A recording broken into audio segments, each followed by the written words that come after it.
All right, everyone. Another day, another car. This is the first, though, for a couple of reasons. First car I bought completely sight unseen from Louisiana, of all places. And my first salvage car,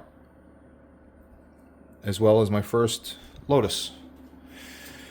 A lot of firsts. So the story is, previous owner had a medical incident, crashed it. It sat for a couple of years, and now it's in my possession. Legitimate barnyard find, which is kind of cool. So it was basically under a tarp in a barn, and just so excited. I wanted to start wrenching on it, getting into it, trying to clean it up a little bit and see what the damage is.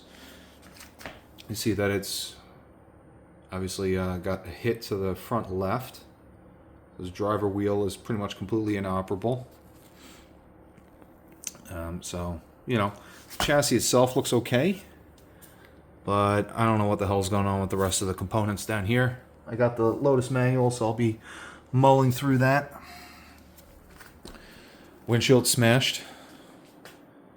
I don't know what trim and etc. is missing in that crevice over there. Doors hitting. There's fenders on the hood, rather. It was pushed back a little bit.